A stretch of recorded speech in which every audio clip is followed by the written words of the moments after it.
और जब मैच के सभी दोस्त सेलिब्रेट कर रहे होते हैं कि मैच जीत गया, उतने में हम देखते हैं कि वहाँ पे इनोसेंट जीरो आ जाता है और इनोसेंट जीरो बताता है कि मैच उसका बेटा है। जिसके बाद में इनोसेंट जीरो कहता है कि मैच अगर ये बॉडी मेरी हो जाएगी तो मैं कंप्लीट हो जाऊंगा, और उसके बाद में वो उसकी बॉडी को अपना बनाने की कोशिश कर रहा होता है। इतने में हम देखते हैं कि वहाँ पर प्रिंसिपल वेलबर्ग आ जाता है और उसे रोक देता है। अब आगे तो याला एपिसोड स्टार्ट होता है और हम देखते हैं कि अभी भी स्टेडियम में सभी के सभी जो हैं वो इनोसेंट जीरो के टाइम मैजिक का शिकार हैं और वो हिल भी नहीं पा रहे हैं। सिर्फ प्रिंसिपल वेलबर्ग और इनोसेंट जीरो की टीम ही अभी अपने आप को मूव कर सकती है। फिर वेलबर्ग कहता है कि इनोसेंट जीरो, तुम्हें रोकने के लिए अगर मुझे अपनी जान देनी पड़े तो मैं अपनी जान भी दे दूंगा। फिर इतने में हम देखते हैं कि इनोसेंट जीरो का कैंची वाला साथी बोलता है कि वाह, मानना पड़ेगा प्रिंसिपल को इनोसेंट जीरो के टाइम मैजिक का कोई भी असर नहीं हुआ, जो सच में पावरफुल है, इसे काटने में तो मजा ही आ जाएगा। और जब ये सब सोच रहा होता है उतने में प्रिंसिपल उसे डरा देता है अपने मैजिक से और उसकी सिट्टी बिट्टी गुल हो जाती है। फिर हम देखते हैं कि प्रिंसिपल अपनी फुल पावर दिखाता है, जिसे देखने के बाद में उस कैंची वाले बंदे की तो हालत खराब हो जाती है। फिर इनोसेंट जीरो प्रिंसिपल वेलबर्ग से कहता है कि मेरे साथियों को मत डराओ, जो बात करनी मेरे से करो, मैं चाहता हूँ कि मैं एक परफेक्ट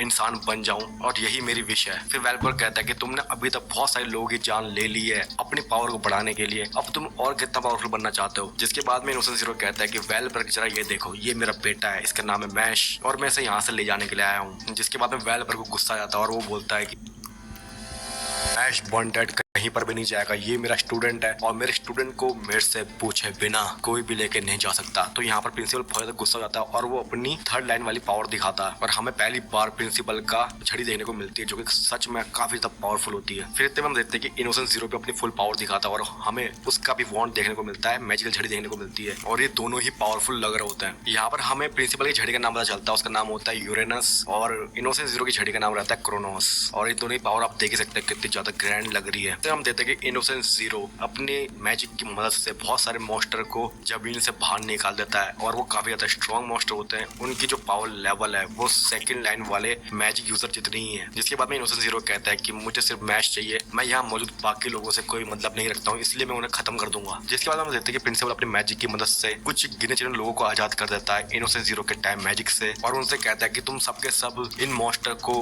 संभालो, मैं इनोसेंट जीरो से लड़ता हूँ। फिर हम देखते हैं कि जो डिवाइन विजनरी वाले कैंडिडेट होते हैं और जो डिवाइन विजनरी होते हैं उनको वेलबर्ग ने टाइम मैजिक से आजाद किया है और वो अब लड़ाई में साथ दे रहे होते हैं। यहाँ पे हम देखते हैं लैंस और डॉट बैरेट की जोड़ी जो साथ मिलकर मॉन्स्टर का सफाया कर रहे होते हैं और हमें कैल्डो भी देखने को मिलता है जो बोलता है कि अभी मुझे जल्द से जल्द मॉन्स्टर खत्म करने पड़ेंगे, उसके बाद में मैं प्रिंसिपल के साथ जाकर इनोसेंट जीरो को संभालूंगा। कैल्डो जब मॉन्स्टर के ऊपर में तलवार मारता है अपनी, तो देखता है कि यार ये तो बहुत ज्यादा पावरफुल है, तो वो अपने मैजिक फ्लेम का इस्तेमाल करता है। इतने में हम देखते हैं कि पीछे से ऑटो मेडल भी आ जाता है और बोलता है कि मैं तुम्हारा साथ दूंगा और ये दोनों मिलकर मॉन्स्टर से लड़ रहे होते हैं। लैंस और डॉट बैरेट का सीन दिखाया जाता है जहाँ पर डॉट बैरेट अपने मैजिक का इस्तेमाल करके मॉन्स्टर को सबक सिखा रहा होता है। इतने में हम देखते हैं मैक्रोन को जो अपने साउंड मैजिक का इस्तेमाल करके मॉन्स्टर से लड़ रहा होता है। ऑर्डर मेडल भी अपने सैंड वाले मैजिक का इस्तेमाल करके मॉन्स्टर का सफाया कर रहा होता है। यहाँ से सीन चेंज होता है और हम देखते हैं प्रिंसिपल और इनोसेंट जीरो को, जिसके बाद में प्रिंसिपल अपने मैजिक का इस्तेमाल करता है और इनोसेंट जीरो को कहीं और लेकर जाता है और बोलता है कि अब यहाँ पर हम अच्छे से लड़ सकते हैं। वो आसमान में कहीं पर लड़ रहे होते हैं। फिर हमें नीचे वाला सीन दिखाया जाता है, एरिना वाला सीन दिखाया जाता है जहाँ पर मॉन्स्टर डॉट बैरेट और लैंस के ऊपर में हमला कर रहे होते हैं। इतने में हम देखते हैं इनोसेंट जीरो के साथी को, जो कि उनका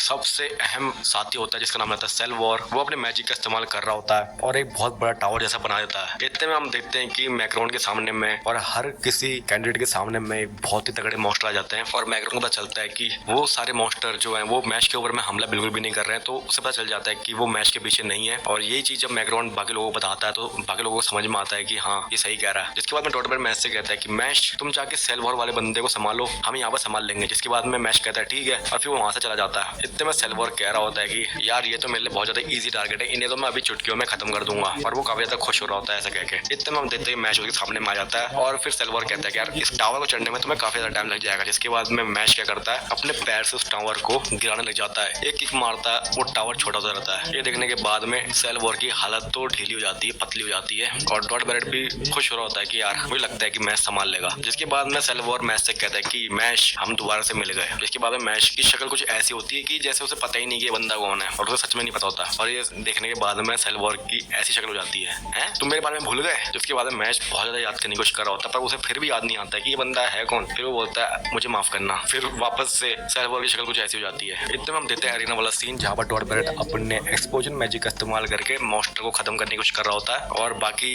लोग भी अपने मैजिक इस्तेमाल करके मॉन्स्टर को खत्म कर रहे होते हैं। इतने में डॉट बैरेट को एरिना में एक बच्चा दिखता रोता हुआ और वो बोलता है बेबी ये कहाँ से आया। फिर इतने हम देखते हैं डॉट बैरेट खुद एक बेबी बन जाता है और वो जो बेबी था वो एक मैजिक यूजर था जो इनोसेंट जीरो की साइड से लड़ रहा है। अब डॉट बैरेट अपनी बेबी वाली हालत में अपनी मैजिक इस्तेमाल नहीं कर पाता है, इसलिए वो उससे बच के भागता है और काफी डर जाता है वो। और उसकी मुलाकात लेंस से होती है और लेंस पहले तो उसे पहचान नहीं पाता है कि ये बंदा है कौन। फिर जैसे ही वो बेबी वाला मैजिक यूजर डॉट बैरेट के ऊपर में हमला करता है तो फिर लेंस को समझ में आता है कि यार ये बेबी वाला मैजिक यूजर है कौन, क्या इसी ने डॉट बैरेट को ऐसा बनाया है। फिर लेंस डॉट बैरेट को बचाने की कोशिश करता है उन मॉन्स्टर से और वो अपने ग्रेविटी वाले मैजिक इस्तेमाल करके उस बंदे से लड़ रहा होता है। अपने में डॉट बैरेट खिलौने के पास चले जाता है और लेंस का ध्यान भटक जाता है और उसके बाद में बेबी वाला मैजिक यूजर लेंस को भी बेबी बना देता है। और यहाँ पर हमें ये दोनों बेबी के रूप में दिखते हैं जो कि काफी ज्यादा सही सीन लगता है और ये दोनों ही खिलौने के पीछे पड़ जाते हैं। फिर वो बेबी वाला मैजिक यूजर इन दोनों से कहता है कि तुम तो अब गए, तुम नहीं बचने वाले हो, मैं तुम्हें अब खत्म कर दूंगा। वैसे भी तुम अपने बेबी वाले रूप में अपने मैजिक इस्तेमाल तो कर नहीं पाओगे तो तुम मुझे रोकोगे कैसे। और फिर वो हंसता है और फिर उनके ऊपर में मॉन्स्टर का हमला करवा देता है। इतने में हम देखते हैं कि लेंस अपने बच्चे वाले रूप में भी अपने मैजिक इस्तेमाल करके ग्रेवियल मैजिक का इस्तेमाल करके उस बेबी वाले मैजिक यूजर को सबक सिखा देता है, उसकी चटनी मार देता है। जिसके बाद में डॉट बैरेट हैरान हो जाता है और वो बोलता है कि यार मैं तो इतने कम उम्र में मैजिक यूज भी नहीं कर पाता था पर ये इस बंदे ने अपने मैजिक को इतनी छोटी उम्र में कास्ट कर दिया, मानना पड़ेगा ये सच में जीनियस है हमारी क्लास का। और कैल्डो भी कह रहा होता है कि यार मानना पड़ेगा लेंस तो सही में एक जीनियस है। फिर हम देखते हैं लेंस और डॉट बैरेट अपने ओरिजिनल रूप में आ जाते हैं और फिर अगले सीन में हम देखते हैं ग्रैंड्स को जो कि डिवाइन विजनरी है वो जल्दी से अरीना के पास में आ रहा होता है। जिसके बाद में ग्रैंड्स के साथी उससे पूछता है कि मिस्टर वेलबर्ग और इनोसेंट जीरो का क्या रिलेशन है, आपस में वो कैसे जानते हैं एक दूसरे को। जिसके बाद में ग्रैंड्स बताता है कि ये जो मैजिकल दुनिया है वो एक बहुत बड़े मैजिक यूजरों ने तैयार करी है। एक ऐसा इंडिविजुअल एग्जिस्ट करता था जिसकी जो पावर है वो गॉड लेवल की थी और उसका नाम था एडम। कहा जाता है कि एडम के डार्क मैजिक के सामने कोई भी नहीं टिक पाता था। वेलबर्ग और इनोसेंट जीरो एडम के बहुत ही अच्छे दोस्त थे। फिर उसका साथी ग्रैंड्स का साथी बोलता है कि इसका मतलब तो सभी के सभी इक्वल हुए ना। जिसके बाद में ग्रैंड्स कहता है कि हाँ शायद। और फिर ग्रैंड्स सोचने लग जाता है कि अगर मिस्टर वेलबर्ग इनोसेंट जीरो से हार गए तब मुझे नहीं पता कि क्या होने वाला है। फिर हमें प्रिंसिपल और इनोसेंट जीरो की फाइट देखने को मिलती है। जिसके बाद में इनोसेंट जीरो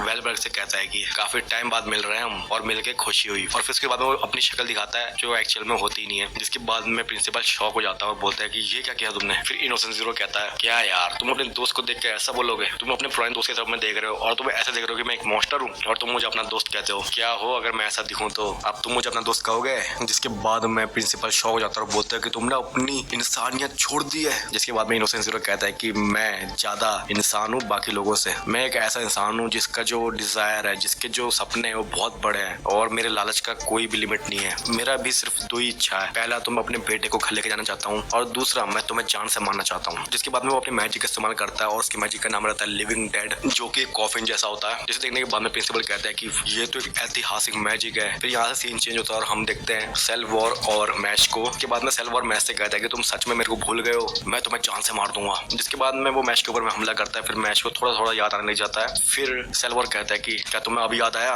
मैंने तुम्हारे दोस्त की जान ले ली थी पर मुझे अभी अभी पता चला है कि वो अभी भी जिंदा है, मुझे उसे जान से मार देना चाहिए था उसी दिन। वो कॉकरोच कहीं का, जब मैं तुम्हें मार दूंगा तब मैं उन्हें भी खत्म कर दूंगा। जिसके बाद मैश की शक्ल कुछ ऐसी हो जाती है और उसके बाद में सेल्वॉर मैश के ऊपर में हमला करता है अपने मैजिक का इस्तेमाल करके। फिर हमें डॉट बैरेट देखने को मिलता है जो कि चिंता में होता है क्योंकि उसने सेल्वॉर और मैश की पिछली लड़ाई देखी थी। फिर हम देखते हैं सेल्वॉर को जो कि मैश के ऊपर में अपने मैजिक से हमला कर रहा होता है पर मैश उसके हर मैजिक से बच रहा होता है उसके मैजिक के ऊपर में दौड़ के। और ये चीज सेल्वॉर को बिल्कुल पसंद नहीं आती और वो उसके ऊपर में लगातार हमला करे ही जा रहा होता है। पर उसके बाद में मैश उसके चेहरे पर एक घूसा देके मारता है और फिर उसके बाद में सेल्वॉर की डेड टाइम फिश हो जाती है। और फिर सेल्वॉर को समझ में नहीं आ रहा था कि पिछले बार तो ये मेरे हर अटैक को डॉज भी नहीं कर पा रहा था और आज इसने मेरे को एक घूसा भी मार दिया। इसके बाद में मैश कहता है कि हाँ मुझे याद है कि तुम कौन हो, मैंने तुम्हें एक बार कहीं पर देखा है, तुमने ऐसे ही हमला मेरे पे किया था पहले भी ना। और फिर उसके बाद में सेल्वॉर की शक्ल कुछ ऐसी हो जाती है। जिसके बाद में अगला एपिसोड खत्म हो जाता है। अगले एपिसोड में हमें इनकी आगे की फाइट देखने को मिलने वाली है। तब तक के लिए अगर आपको ये वीडियो पसंद आई है तो इस वीडियो को लाइक जरूर से कर दीजिए, इस चैनल को भी सब्सक्राइब कर लीजिए और बेल नोटिफिकेशन बटन को ना भूलें ताकि